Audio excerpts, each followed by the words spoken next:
Gošća vesti je Brankica Janković, poverenica za zaštitu ravnopravnosti. Dobro jutro, hvala što ste sa nama.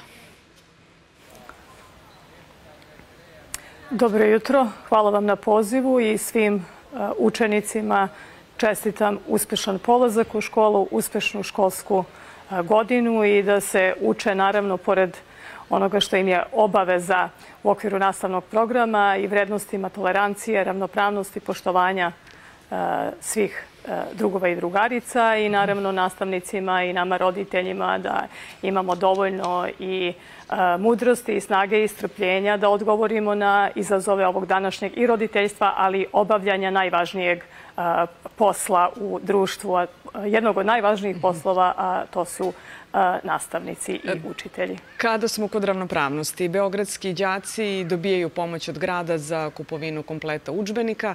Snašle su se još neke lokalne samouprave pa su obezbedile udžbenike za prvake ili za đake od 1. do 4. razreda. Zašto svi đaci u Srbiji nemaju jednak tretman?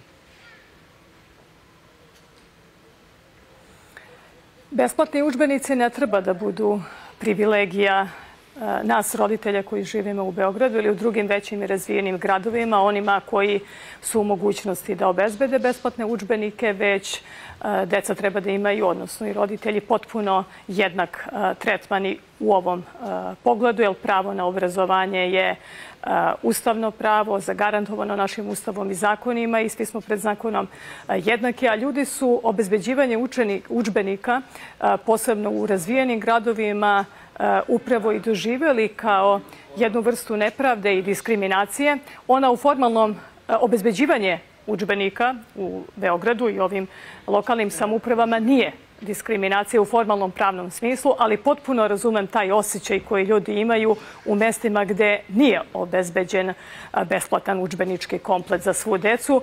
I zbog toga sam prošle godine i uputila preporuku mera Vladi Republike Srbije i Ministarstvu prosvete da se blagovremeno preduzmu mere kako bi se opredelila sredstva u budžetu za pomoć i podršku onim lokalnim samoupravama koje zbog nedovoljne ekonomske razvijenosti nisu u mogućnosti da sami obezbede finansijska sredstva za pomoć učenicima. Ima li nekih odgovora na taj vaš predlog i na te mere?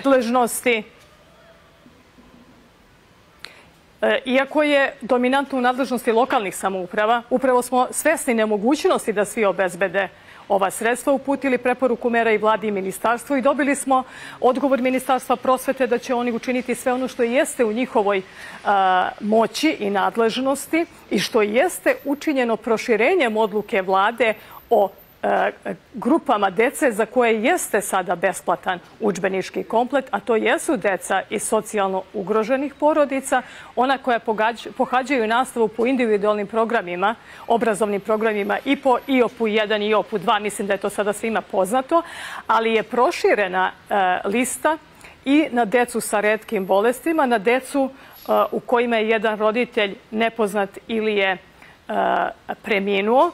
Dakle, sad imamo svu decu sa invaliditetom i decu sa retkim bolestima i decu koja primaju nadoknadu za tuđu negu i pomoć. To jeste značajno i dobro proširenje i ja ga pozdravljam.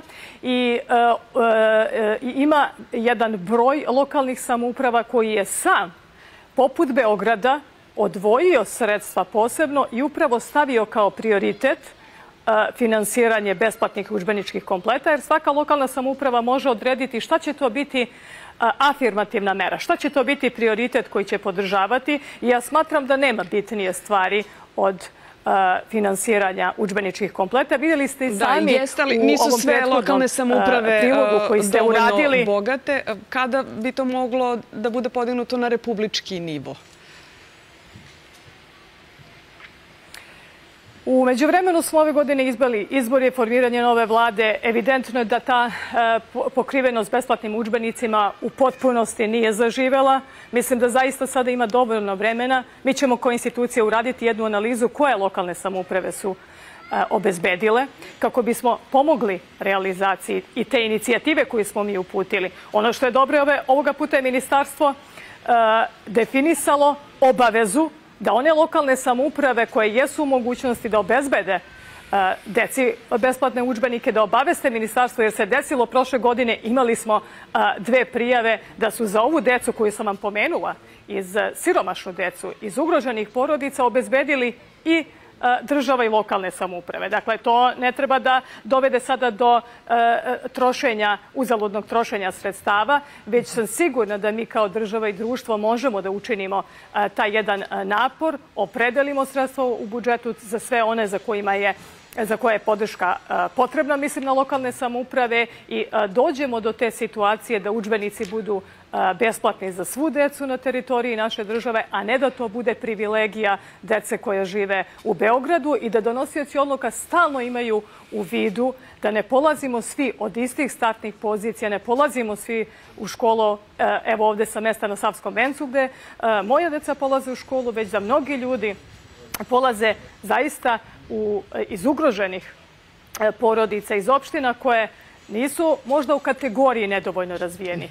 Ali vidite i sami da svi ljudi kažu da su to ozbiljni udari na kućne budžete u septembru, kada inače imate povećane izdatke, i da to zaista treba da bude osnovna polazišna tačka kada se kreiraju mere, i da u narednih godinu dana dođemo do realizacije ove inicijative. I očigledno vidimo da postoji spremnost i politička volja da imamo konačno besplatne udžbenike za svu decu na teritoriji naše države, i u krajnjem slučaju osnovno obrazovanje jeste i obavezno i besplatno, i mislim da možemo obezbediti u svakom slučaju da li će to do sledeće školske godine biti realizovano. Hvala puno što ste odvojili vreme za Euronews. Hvala vama na podršci